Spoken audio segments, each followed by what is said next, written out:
it is such a great moment to know that within the next 24 to 36 hours, we are going to have a living baby in our hands.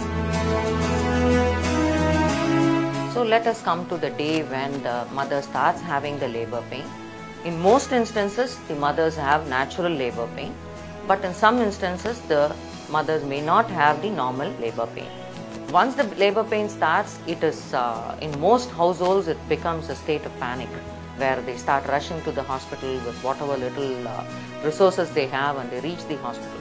So with this anticipation, if we can take labor with a smile, I am sure the labor pain will be tolerated with much better ease. The presence of the mother as well as the father together in the labor room, it makes a lot of difference, especially for the father of the baby to know what happens. And here I find most fathers, like I have been an observant in some of the labor rooms, I have found that most fathers become panicky and become very anxious. Actually, it is not necessary, because during the process of labor, the mother would have periodic pain. In fact, the presence of pain associated with contraction is a good sign. So if there are contractions, that means the baby is progressing from the uterus down through the cervical canal. And I am sure the labor room staff as well as the obstetrician is going to keep a track on what is happening. And they are going to be reassuringly telling us what is the stage in which the labor is progressing and what we are expected to do.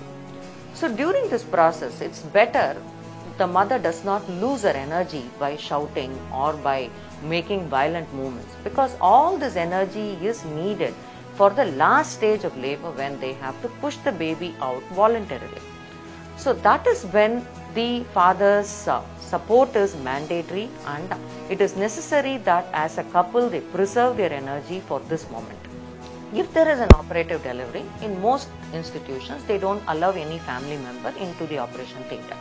It is for reasons known to the operating team, because it is always better that the operating room is kept infection free.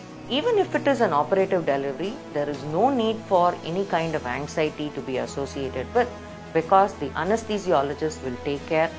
Whatever may be the mode of delivery, it is ultimately the baby is going to come to our hands to give the first cry into this world and say that, oh, I am out of the dark uterine environment, now into this wide open world, enjoying the breathing all by myself, and I am going to take the oxygen from the atmosphere and convert it into whatever my tissue needs. And now I am here to demand my feeds so that my mother will be able to provide me with it. So that is the first language a baby says, by crying out, wailing out. And in fact, it is worthy to record this first cry. So if the fathers are anxious free, they can have a voice recorder and record this first cry, because you will never get that tone and rhythm in the baby's cry forever in future. So look forward to this moment of delivery.